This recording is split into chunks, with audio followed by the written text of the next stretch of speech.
ඒතර මෙන්න මේ කතන්දරය අපි සම්පූර්ණයෙන් කතා කරා දැන්. තාක්ෂණය මාරුනේ කොහොමද කියලා.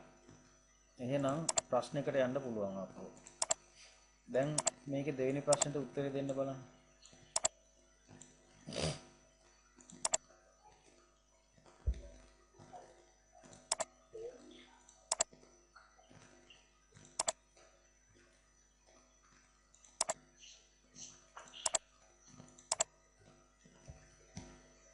පේනවද?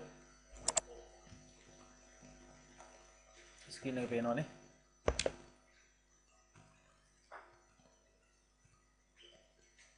උත්තරේ දෙන්න බලන්න.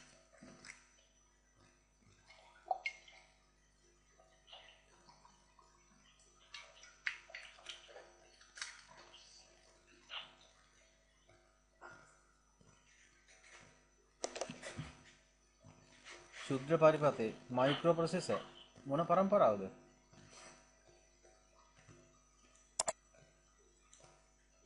පළවෙනි પરම්පරාව.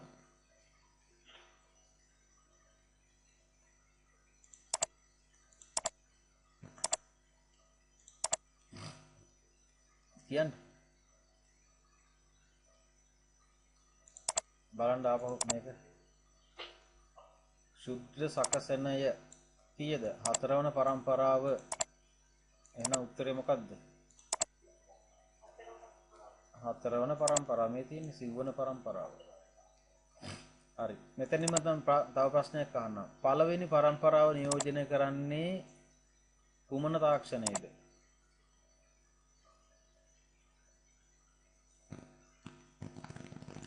ටේබල් එක බලන්න. තාක්ෂණය මේ මොනවද ඒකට කියන්නේ? රික්තක නල.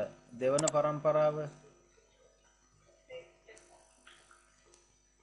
දෙවන પરම්පරාව නියෝජනය කරන්නේ මොන තාක්ෂණයද? ට්‍රාන්සිස්ටර්. ඊගාව එකත් බලා ගන්න සංගෘහිත පරිපත. එහෙනම් ඒක නියෝජනය කරන්නේ මොන પરම්පරාවද? තුන්වන પરම්පරාව. හරිනේ. එතකොට ඔන්න පළවෙනි પરම්පරාවේ සිට හතරවෙනි પરම්පරාව දක්වා තාක්ෂණය හුවමාරු වෙච්ච හැටි ඉගෙන ගත්තා. පළවෙනි પરම්පරාව පටන් ගත්තේ 1900 කීයෙන්ද?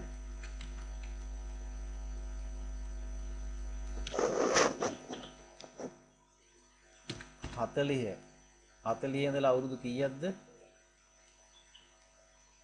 අවුරුදු 16ක්. අවුරුදු 16ක්. ඒ කියන්නේ 1956 දක්වා. හරිද? ඊළඟ પરම්පරාව පටන් ගත්තේ 1956 ඉඳලා අවුරුදු කීයක්ද? 7ක්. 7යි. ඒ කියන්නේ 63. 1963 දක්වා. තුන්වෙනි પરම්පරාව පටන් ගත්තේ 1963 ඉඳලා අවුරුදු 8ක් නේ. 63 ඉඳලා 7යි 8යි 1971 දක්වා. හතරවෙනි પરම්පරාව කියලා යන්නේ මොකක්ද එහෙනම් 1971 සිට මේ දක්වා. අමතක වෙන්නේ නැහැ නේද දැන්?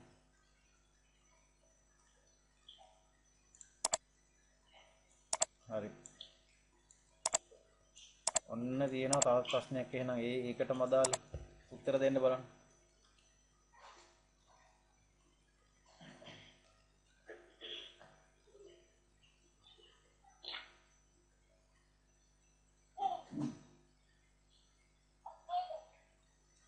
දැන් ඔයාලා හිතන්න ඕනේ දැන් අර ටේබල් එක මතක් කරගන්නෙත් නැතුව හිතන්න පුළුවන් වෙන්න ඕනේ. ටිකින් ටික මේ ගලාගෙන එන්නේ අවාසි අඩු වෙලා වාසි වැඩි පැත්තට. හරිද? ඒක ඔළුවේ තියාගෙන ওই ප්‍රශ්නට උත්තර දෙන්න බලන්න. අපි ඔකෙන් පස්සේ යමු ආපහු මේ ටේබල් එකට.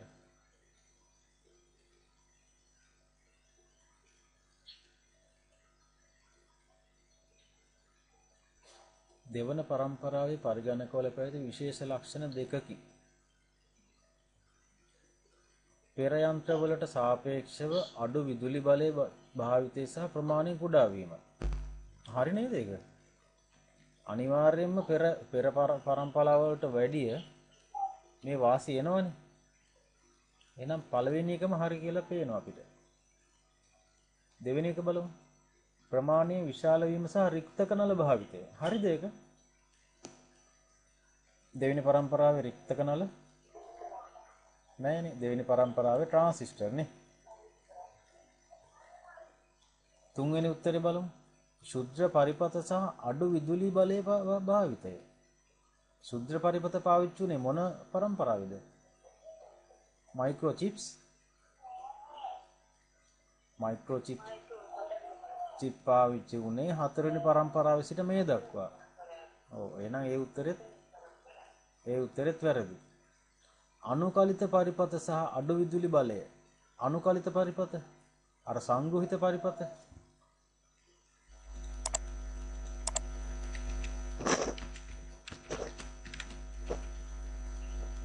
සංග්‍රහිත පරිපථ IC පාවිච්චි උනේ මොන පරම්පරාවේද? තුන්වෙනි පරම්පරාවේ නේද? තුන්වෙනි පරම්පරාවේ මේ බලන්න. මේ තියෙන්නේ. හරි. එහෙනම් උත්තරේ වෙන්නේ ඒකට පළවෙනි එක උත්තරේ වෙන්නේ. බලමු ඊළඟ එකට උත්තර දෙන්න පුළුවන්ද කියලා. බෑ.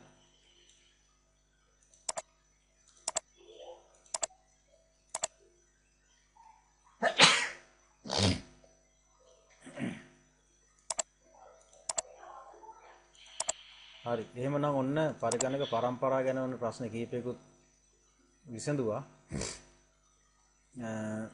දැන් මේවා කටපාඩම් නොකර හරිද මං කිව්වා මේ ටික කටපාඩම් කරන්න එපා කියලා. වැඩක් නැහැ. අහන්නේ කටපාඩම් නොකර මේකෙන් එන ඕන ප්‍රශ්නයකට උත්තරයක් දෙන්න පුළුවන් මට්ටමේ දැන් ඉන්න ඕන. හේතුව තමයි මේ ටික ඔන්න මොලේටම දැම්ම දැන්. 1940න් පටන් ගත්තාම 16යි 7යි 8යි ওই දෙක දාගත්තාම පරම්පරා 4 ලියා ගන්න පුළුවන්. පස්වෙනි එක වැඩක් නැහැ නේ. ඒතර තාක්ෂණය ගත්තාම මේක විතරයි මතක තියාගන්න ඕනේ. රික්තක නල ට්‍රාන්සිස්ටර් සංග්‍රහිත පරිපථ ශුද්ධ සකසන. රික්තක නල ට්‍රාන්සිස්ටර් IC මයික්‍රෝචිප්. මේ මතකයේ කියන එකෙන් අහන්නේ නැහැ ප්‍රශ්න.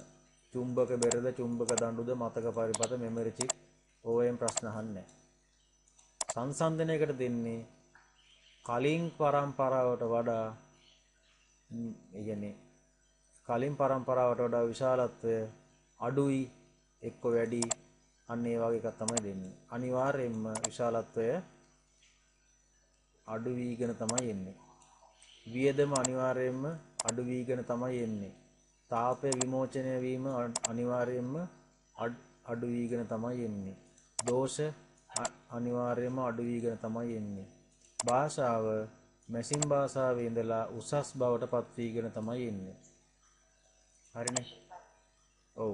මැෂින් භාෂාව තමයි පළවෙනි පරම්පරාවේ. දෙවෙනි පරම්පරාවෙත් මැෂින් භාෂාවක් මේක ඇසෙම්බලි කියන්නේ.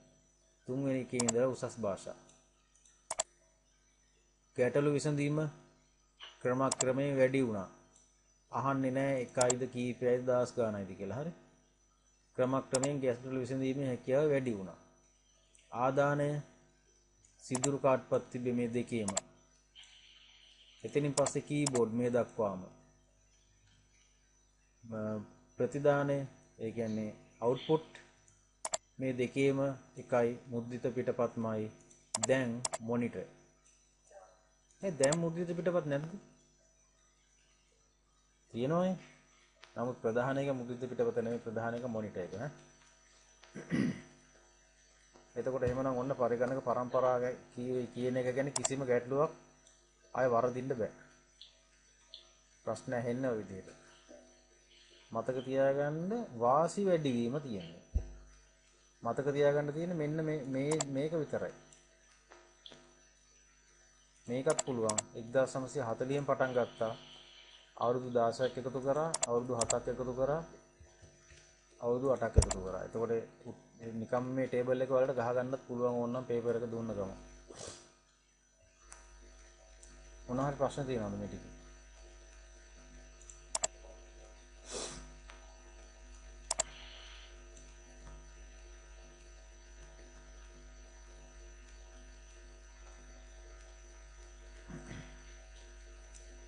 අපි මේ කොටසත් කරලම නවත්තමුද? 10 හමාරනකම්.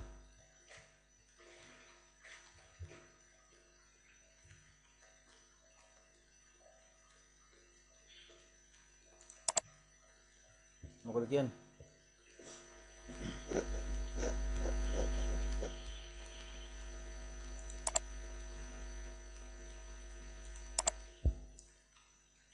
මේකෙන් ප්‍රශ්න එනවා ඒක පරිගණක වර්ග. නැත්තම් මේක කරොත් එහෙම අර ටික අමතක වෙයිද? නිකන් පැටලෙයිද?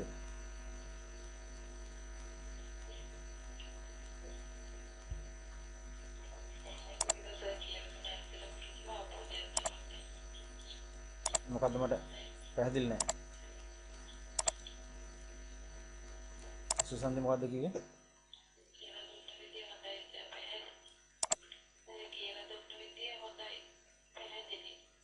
දැන් කරපු විදිහද? හරි මතක හිටියනම් එච්චරයි.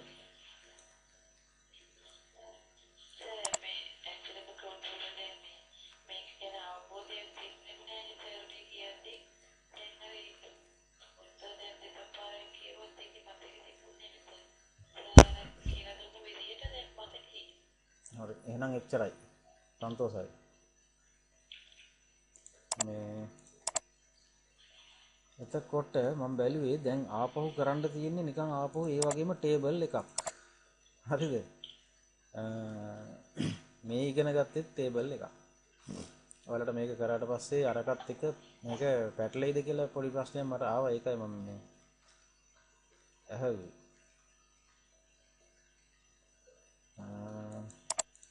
ඔයාලට ගැටලුවක් නැතිනම් අපි ඔකත් හිමීට කරලා දාමු. මෙන්න මේ තියෙන්නේ ඒ දෙවෙනි ටේබල් එකෙන් ආපු ප්‍රශ්නයක් මේ තියෙන්නේ. හරිද? ඕකට උත්තරය දෙන්න නම් මේක අපිට ඉගෙන ගන්න වෙනවා මේ ටික. මේකත් අර වගේ තමයි. සරලව උගන්වන්න. කරලා බලමුනේ.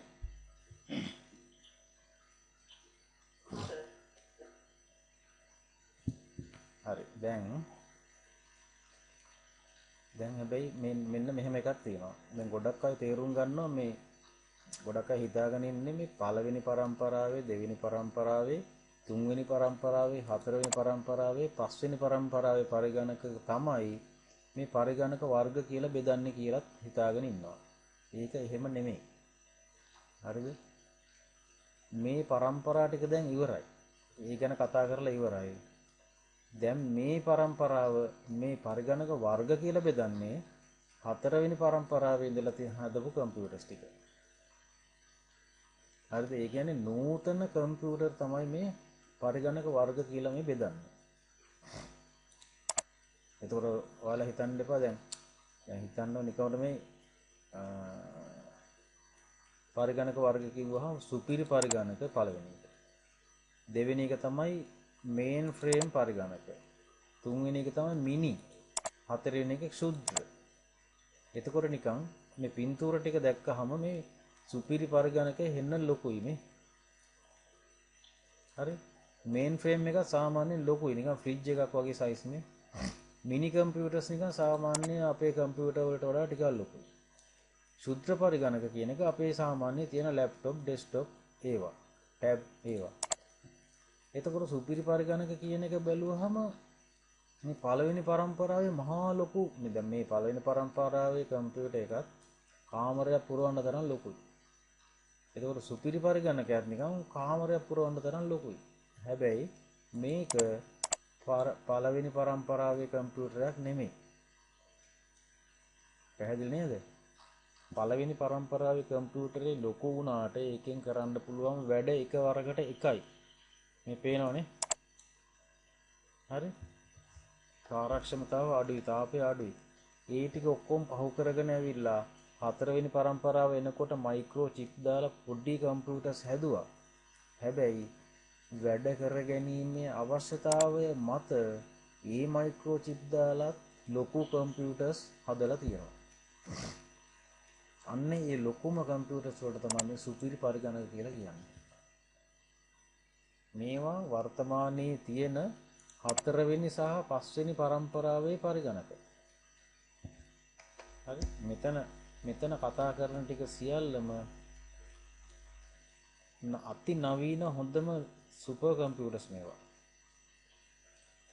අවශ්‍යතාවයේ අනුව තමයි මේවා නිෂ්පාදනය කරලා පවත්වාගෙන යන්නේ. right. එහෙනම් පරිගණක පරම්පරා කියන එක මේකත් එක්ක පටල ගන්න එපා. හරි, 1 2 3 4යි තියෙන්නේ. හරිද? සුපිරි, මේන් ෆ්‍රේම්, මිනි, ශුද්ධ. ඔය හතර තමයි තියෙන්නේ. සුපිරි කියලා කියන එකේ හැම අතින්ම සුපිරි. ප්‍රමාණයෙන් ගත්තොත් ඉතා විශාලයි. පේනවද මේ පින්තූරේ? ලොකු හෝල් එකක් වගේ. ඇයි එහෙම වෙන්නේ? ඒකේ අවශ්‍යතාවය මත. එතකොට මේ තියෙන්නේ සුපිරි පරිගණක. ඇයි එහෙම අවශ්‍ය වෙන්නේ? ඇයි අවශ්‍ය වෙන්නේ? ඉතා විශාල දත්ත ප්‍රමාණයක් හසුරවන්න සහ ඉතා විශාල දත්ත ප්‍රමාණයක් ගබඩා කරලා තියාගන්න. ඒත් එක්කම අතිසියුම් විශ්ලේෂණ කරලා සියුම් දේවල් තමයි මේ පරිගණක වලින් හසුරවන්නේ. උදාහරණයක් තමයි මේ තියෙන්නේ. ගුවන් යාන සැලසුම් කරන්නේ. ඒතර NASA ආයතනයේ පාවිච්චි වෙන. ඒතර මිසයිල හරිම මිලිමීටරයටම ස්ථානගත කරන්න පාවිච්චි කරන පරිගණක. න්‍යෂ්ටික බලාගාරවල ඒත් එක්කම කාලගුණ දත්ත කටයුතු වල. ඉතින් මේවා අතිශය සියුම් මෙහෙයවීම අවශ්‍ය කරන කටයුතු. ඉතින් ඒවට ඉතා ඉහළ වේගයක් ඕන, ඉතා බල සම්පන්න බවක් ඕන. ඒ නිසාම මේවා ඉතා විශාල වෙනවා.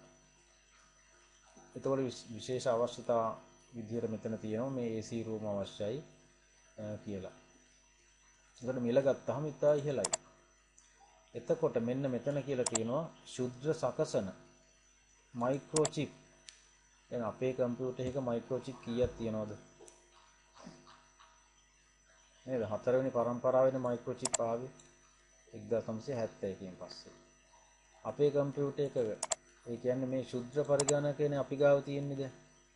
ඒකක මයික්‍රෝ චිප් කීයක්ද තියෙන්නේ? Micro processor. හරි? ශුද්ධ සකසන එකයි තියෙන්නේ. හැබැයි මේකේ මේ සුපිරි පරිගණක වල කීයක් තියෙනවද? මේ 18600ක් විතර තියෙනවලු. හරිද? එතකොට අපේ කම්පියුටර් එකක තියෙන්නේ මතකය ගත්තාම ගිගාබයිට් කීයද? සාමාන්‍ය දැනුම පොඩ්ඩක් කියන්න බලන්න. ඔයාලගේ කම්පියුටර් එකේ, ඔයාලගේ ෆෝන් එකේ ගිගාබයිට් කීයක් විතර තියෙද?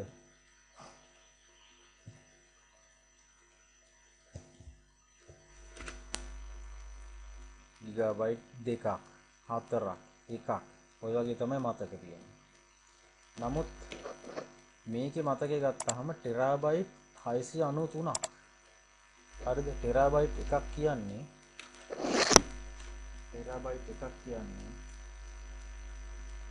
මේ ගාන වැඩි වෙනවා මොකද දන්නවද? ගිගාබයිට් කරන්නේ 1024 වැඩි වෙනවා. එහෙනම් අපේ වගේ 693ක් නෑ අපේ කියන අපේ 1GB කියලා කිව්වොත් 1 ගිගාබයිට් 1 කිව්වොත් අපේ මෙමරි එක එහෙම ඒවා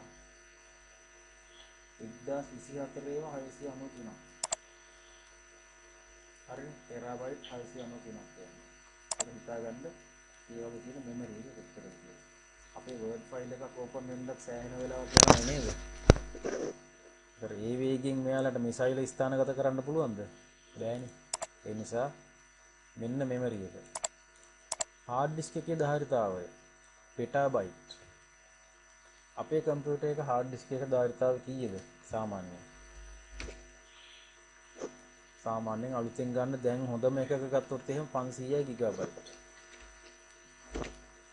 එහෙනම් ගිගාබයිට් 1024ක් කියන්නේ ටෙරාබයිට් එකයි. ටෙරාබයිට් 1024ක් කියන්නේ පෙටාබයිට් එකයි. එහෙම එව්වා 40ක් තියනවලු මේ සුපිරි කම්පියුටර් එකේ. ඒතකොට හිතාගන්න මේකේ තියෙන දත්ත තැම්පත් කිරීමේ ධාරිතාවය. ඉතින් එච්චර ප්‍රමාණයකට නම් මේ වගේ ලොකු හෝල් එකක් පිරෙන්න මේ කම්පියුටර් එක තියෙන එක සාධාරණයි. මේ බලන්න මේ සාමාන්‍ය දැනුමට මේවා කියවගත් බැලුවහම මතක හිටිනවා. සුපිරි පරිගණක 5ක් ලෝකේ තියෙනවා. 5ට වඩා තියෙනවා සුපිරිම 5 මේ තියෙන්නේ. එකක් තියෙන්නේ ජපානයේ ෆුගාකු කියන සුපර් කම්පියුටර් එක. මේ තියෙන එක. දෙවෙනි එක සමිට් ඒක ඇමරිකාවේ. ඊළඟට සියරා ඒකත් ඇමරිකාවේ. න්‍යෂ්ටික සහ ආරක්ෂක කටයුතු වල සමිට් කියන කම්පියුටර් එක මේ දවස්වල කොවිඩ් එන්නත් සඳහා පර්යේෂණ වලට පාවිච්චි කරනවලු. ඊළඟට චයිනා වල අනික තියෙනවා සන්වේ ටායිහු ලයිට් කියන එක කාලගුණ විද්‍යා තොරතුරු. ඊළඟට අනික තියෙන්නේ චයිනා වල. චයිනා වල දෙකයි ඇමරිකාවේ දෙකයි ජපානයේ එකයි තියෙනවා. ඔන්න සුපිරි පරිගණක 5. ප්‍රශ්නම තියෙනවද මොන හරි අහන්න ඔය කෑල්ල.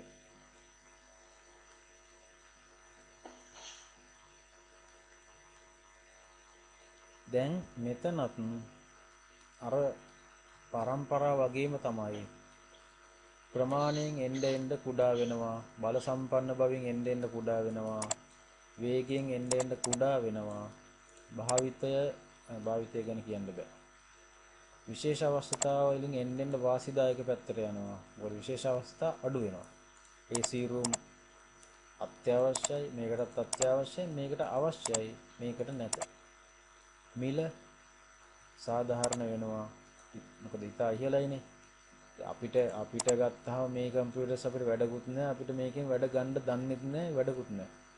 හරිද? අපිට මේක විතරයි ඕන. මේකෙනුත් අපි වැඩ ගන්නේ බොහෝම සොච්චමයිනේ මේකෙන් කරන්න පුළුවන් වැඩ වලින්.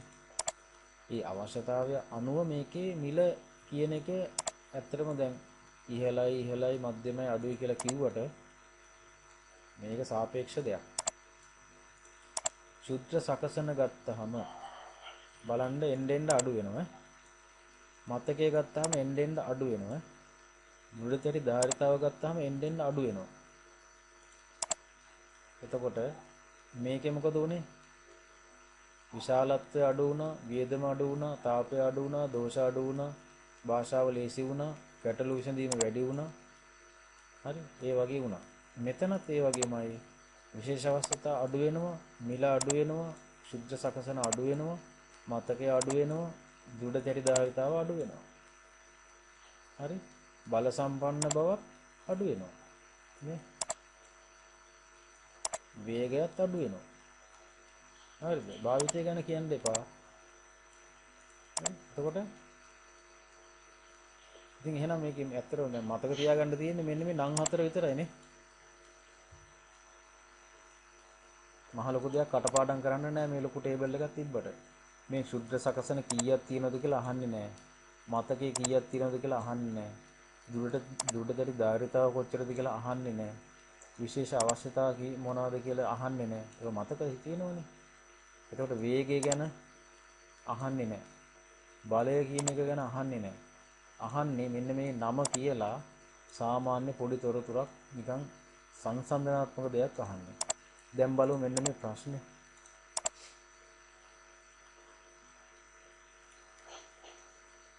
මෙන්න මේකනේ ප්‍රශ්නේ. ප්‍රමාණය සැලකිල්ලටගෙන පරිගණක වර්ගීකරණයේදී අයත්වර නිවැරදි කාණ්ඩය වනුයේ. බලන්න. සංඛ්‍යාංක පරිගණක, දෙමුහුම් පරිගණක හා ප්‍රතිසම පරිගණකය. හරි? ප්‍රමාණය සැලකිල්ලටගෙන වර්ගීකරණයේදී ප්‍රමාණය වෙන මොකවත් නෙමෙයි. මහා පරිගණක, මධ්‍ය පරිගණක, ශුද්ධ පරිගණක. අපේ උත්තරේ මේකනේ. මේක ගැන අපි දන්නේ නැහැ කියමුකෝ. මේ ඩිජිටල් කම්පියුටර්, හයිබ්‍රිඩ් කම්පියුටර් ඒවා ගැන දන්නේ නැහැ කියමුකෝ. හැබැයි අපි දන්නවනේ මේක ප්‍රමාණය අනුව තමයි මේ. මේක මොකද රික්ත කනල පරිගණක ට්‍රාන්සිස්ටර් අනුකලිත ඒක කොහටද අයිති වෙන්නේ? ප්‍රමාණය ගැන නෙමෙයි. මේක තාක්ෂණයේ සැලකිල්ලටගෙන පරිගණක පරම්පරාවලට. මේක උකුල් පරිගණක සුපිරි හා සේවාදායක. මේකත් ගැලපෙන එකක් නෙමෙයි. මේක ලැප්ටොප්, මේක සුපිරි කියන්නේ අර පළවෙනි එකේ ඒක එතකොට ප්‍රමාණයක් එතන ප්‍රමාණයක් තියෙනවා. සේවාදායක කියන එක ගන්න බෑ. ඒ නිසා උත්තරේ ඒකත් නෙමෙයි.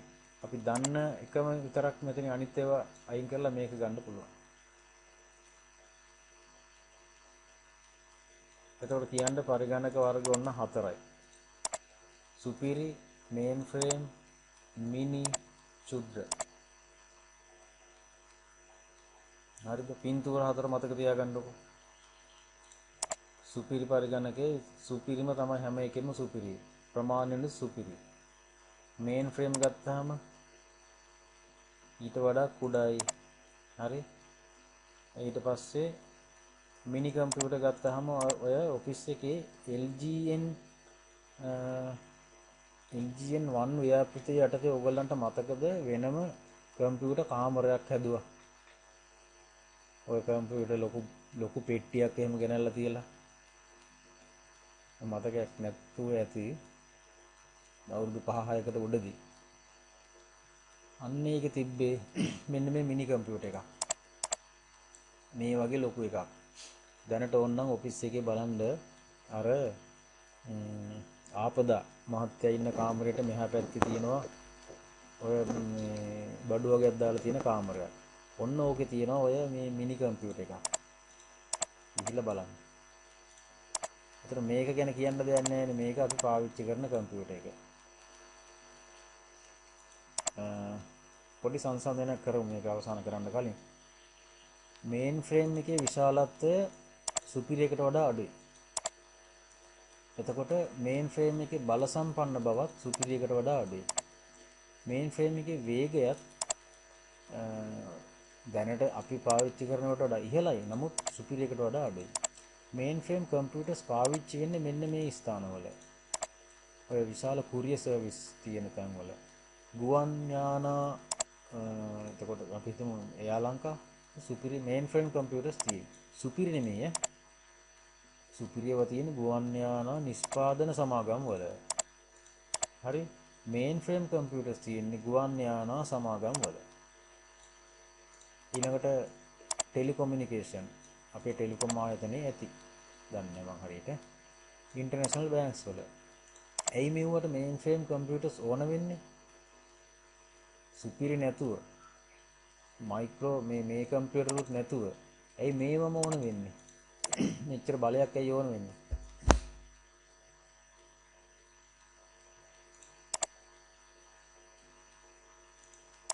ඒ මොකද මේ වාගෙන් කරන්න තියෙන වැඩ කන්දරාව ඉතා විශාලයි. හිතන්නකො ගුවන් යානයක් මේ වෙලාවේ අහසේ තියෙනවා. ඒක අහවල් විනාඩියට මෙහි බාන්න ඕනේ.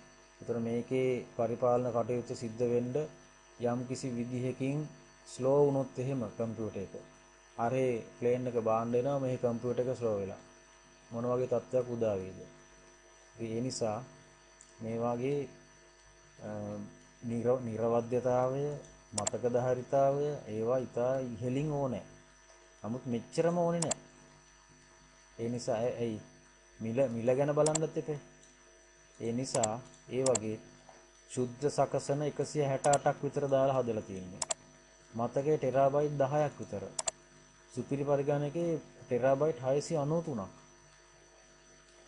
හાર્ඩ් ඩිස්ක් එක තිබිලා තියෙනවා පෙටාබයිට් 40ක්. නමුත් මේකේ පෙටාබයිට් එකක්වත් නැහැ. ටෙරාබයිට් 40ක් විතර තියෙනවා. අපේ මේ ශුද්ධ පරිගණකවලත් තියෙනවා ටෙරාබයිට් 2 තියෙන හાર્ඩ් ඩිස්ක්. ඒ කියන්නේ ටෙරාබයිට් දෙක තියෙන hard disk තියෙනවා. ඉතින් මේන් ෆ්‍රේම් එකේ තියෙන්නේ ටෙරාබයිට් 40ත් 60ත් අතර ප්‍රමාණයක්. ඒතකොට සාමාන්‍යයෙන් සංසන්දනයක් කරලා බලන්න අපේ මයික්‍රෝ කම්පියුටර් එකේ තියෙනවට වැඩිය පොඩි ප්‍රමාණයක් වැඩි වෙන්නේ. ඊළඟ මිනි කම්පියුටර් එකට ආවොත් එහෙම ඒව පාවිච්චි වෙන්නේ මේ වෙබ් සර්වර්ස් වලට. යුනිවර්සිටි වල ලර්නින් මැනේජ්මන්ට් සිස්ටම්, ඒ කියන්නේ කැම්පස් වල ලර්නින් මැනේජ්මන්ට් සිස්ටම් කියලා පවත්වාගෙන යනවා. දැන් මේ උගන්වන දේවල් වල ස්ලයිඩ්ස් ටික දාලා තියන්න. ඒකේ රෙකෝඩින් ටික දාලා තියන්න. එතකොට රටේම ඉන්න ළමයිට ඒකට ඇක්සස් වෙලා ඒකේ තියෙන එක බලා ගන්න පුළුවන්. අන්න එහෙම ඒවට පාවිච්චි කරන මේ මිනි කම්පියුටර් කියන ඒවා. ඒතර විශේෂ අවශ්‍යතාව විදිහට මෙතන AC room ඕන කරලා තියෙනවා මේ සුපිරි මේන් ෆ්‍රේම් දෙකටම.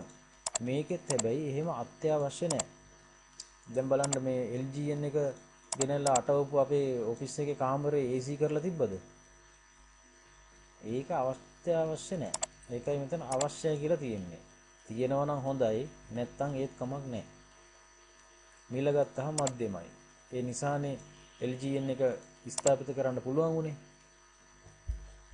ඊට පස්සේ ශුද්ධ සකසන අඩුයි මේ මයික්‍රෝ කියන්නේ මයික්‍රෝ ප්‍රොසෙසර් 8යි. hard disk එක ටෙරාබයිට් 2යි. මේකයි ගත්තාම සෑහෙන අඩුයි. දෘಢ තැටි ධාරිතා ටෙරාබයිට් 14යි. ඊළඟ ශුද්ධ පරිගණකයට ආවට පස්සේ ඒකට අයිති වෙනවා අපේ තියෙන ලැප්ටොප් එක අයිති වෙනවා, ඩෙස්ක්ටොප් එක අයිති වෙනවා, අපේ මොබයිල් ෆෝන් එක අයිති වෙනවා, අපේ ටැබ්ලට් PC එක, ඒ කියන්නේ ටැබ් එක අයිති වෙනවා. අතේ පළඳින ඔරලෝසුවේ තියෙනවා නම් කම්පියුටර් එකක් විදිහට Android වගේ මේ ඔපරේටින් සිස්ටම් රන් වෙනවා නම් ඒ ඔක්කොම ශුද්ධ පරිගණක වලට තමයි අයිති වෙන්නේ. අතේ පළඳින ඔරලෝසුව වලට අඩංගු කරලා තියෙන පරිගණක වලට කියනවා wearable computer කියලා. wearable computers. පළඳින්න පුළුවන් computers. ඇඳුම් වල පළඳින්න පුළුවන් ඒවා තියෙනවා. ඒ ඔක්කොම අයිති වෙන්නේ ශුද්ධ පරිගණක වලට. එවනම් මේකේ ඇත්තටම තියෙන්නේ ප්‍රමාණාත්මකව තියෙන සංසන්දනය කිරීමක්. එච්චරයි කියන්න තියෙන්නේ. ඔන්න පරිගණක වර්ග ගැන කරලා ඉවරයි. ප්‍රශ්න මොනවා හරි තියෙනවා නම් අහන්න.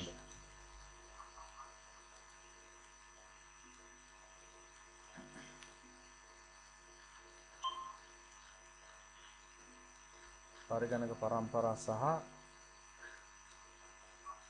පරිගණක වර්ග ඒ තුන තමයි අපි කරේ. පළමු ප්‍රශ්නයක් තියෙනවා නම් හොයාගමු.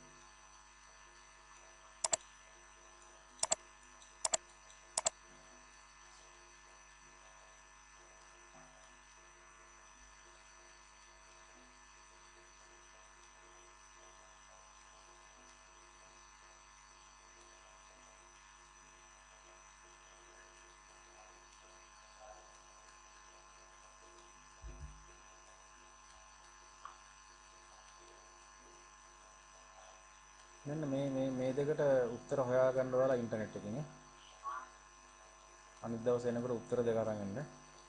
ලෝකයේ ප්‍රථම පරිගණක වැඩසටහන් ශිල්පිනිය කවුද?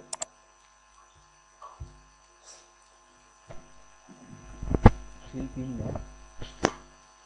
ඒ කියන්නේ ඔය අහන්නේ මතක් කරගන්න පරිගණක පරම්පරා ටේබල් එක.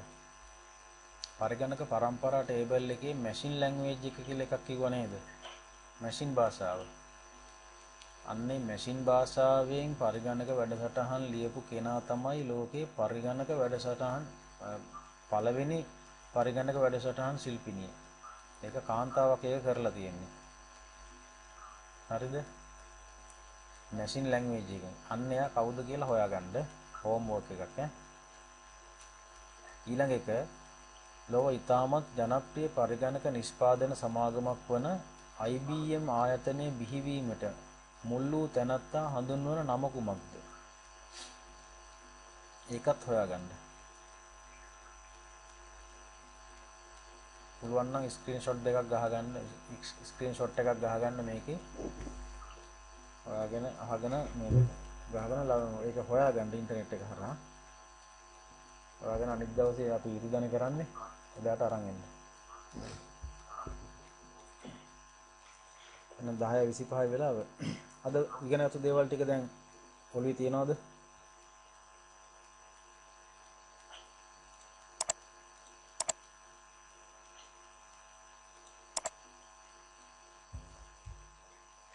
මොකද තාත්තේ?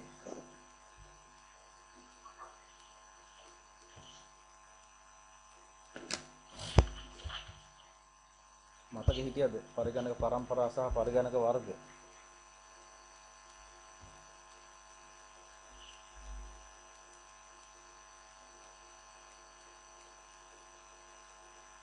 ආපහු නෝට් එක පාඩම් කරන්න වෙයිද? නැත්නම් මතකයෙන් ඔය ටේබල් ටික ගහලා දෙන්න ඕනම් පුළුවන් කාට හරි ගන්නේ. 1940 ඉඳලා අවුරුදු 16යි අවුරුදු 7යි අවුරුදු 8යි. පරිගණක වර්ග ගත්තාම සුපර් කම්පියුටර්, මේන් ෆ්‍රේම් කම්පියුටර්, මිනි කම්පියුටර්, මයික්‍රෝ කම්පියුටර්. ඔච්චරයි. Micro computer. පරිගණක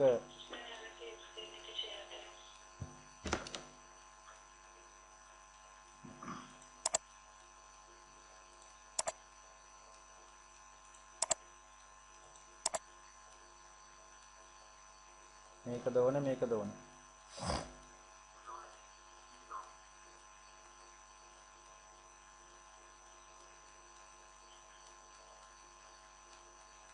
ඔයාලට එවල තියෙන එක දැන් බලන්න. නේද? පරම්පරාව ගත්තාම 1940 විතර මතක තියාගන්න ඕනේ. ඒක ටික හදාගන්න පුළුවන්. තාක්ෂණය ගත්තාම අර වීදුරු බෝතල් වගේ තිබ්බ ඒවා. ඊළඟට මේ කවුපියට වගේ නිකන් කළු කවුපි වගේ පොඩි ට්‍රාන්සිස්ටර්. ඊළඟට ට්‍රාන්සිස්ටර් රෙසිස්ටර් ඔක්කොම එකතු කරලා හදපු අර IC සංග්‍රහිත පරිපථය. සංග්‍රහිත පරිපථ ගොඩාක් එකතු කරලා හදපු ශුද්ධ සකසන. ෆොටෝ ටිකක් ගහලා ওই ටික දාගන්න පුළුවන් නේ දැන් පිළිවෙලට.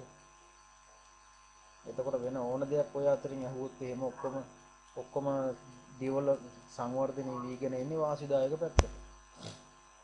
විශාලත්වය ගත්තාම අඩු වීගෙන යනවා, වියදම ගත්තාම අඩු වීගෙන යනවා, තාපය ගත්තාම අඩු වීගෙන යනවා, දෝෂ ගත්තාම අඩු වීගෙන යනවා, භාෂාව ලේසි වීගෙන යනවා, ගැටලු විසඳන ප්‍රමාණය වැඩි වීගෙන යනවා, ආදානය කියන එක ලේසි වුණා, ප්‍රතිදානය කියන එකත් අපිට පහසු වුණා. මහ දෙයක් නෑ උන් පරම්පරා ටික හරියට. පරිගණක වර්ග ගත්තාම ඔය එන ඕන ප්‍රශ්නයක් මේ ටේබල් එකේ එන ඕන ප්‍රශ්නයකට උත්තර දෙන්න පුළුවන් මේ ටේබල් එකේ ඇතුලේ. මේකත් එහෙමයි. පරිගණක වර්ග. සුපිරි, මේන් ෆ්‍රේම්, මිනි, ක්ෂුද්‍ර. විශාලත්වය ගත්තාම අඩු වීගෙන එනවා. බලය ගත්තාම අඩු වීගෙන එනවා. වේගය ගත්තාම අඩු වීගෙන එනවා. ඒ අඩු වීගෙන එනවා කියන්නේ මේ නරක පැත්තට නෙමෙයි ඈ. අවශ්‍යතාවය මත. හරි? අවශ්‍යතාවය මත ප්‍රමාණය අඩු කළා. නැත්තම් අපිට මේ මිනි කම්පියුටර් එකක් ගෙදර තියාගන්න කාමරයක් එක මේන් ෆ්‍රේම් එකක් එහෙම වැඩකුත් නෑනේ. AC කරන්න ඕනේ, වියදම වැඩි, ටෙරාබයිට් බර ගානක මෙමරි එකක් තියෙනවා. අපි මේ තියෙන එකත් අපිට වැඩි. නේද? ඒවා සාධාරණ පැත්තට සංවර්ධනය වීගෙන යන්නේ. ඒතර මේ පින්තූර හතර මතක තියාගත්තාම මේ මෙන්න මේ උඩ පේලියයි මේ යට පේලිය මතක තියාගත්තාම ඕන ප්‍රශ්නකට උත්තර දෙන්න පුළුවන්. ප්‍රමාණය සහ බලය මත ඒ කියන්නේ බල සම්පන්න බව මත තමයි මේ ටික මේ හතරකට බෙදුවේ. වෙන හේතුවක් මත නෙමෙයි. එහෙනම් හරියට මම හිතන්නේ.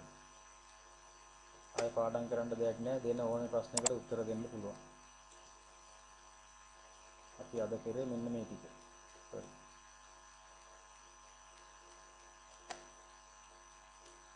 මෙන්න මේ පිටු හතර තමයි කරේ අපි.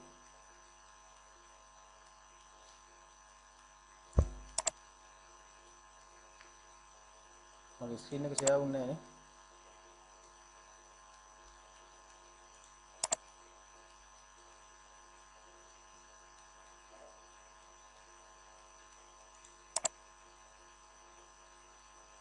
හරි එහෙනම් අපි අදට නතර කරමුනේ.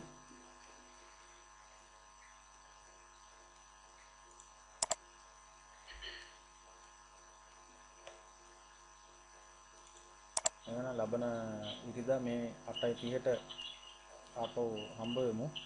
ගන්න අයට තව කියන්න මම ලින්ක් එක දාන්නම් ඊට දවස් දෙකකට කලින්.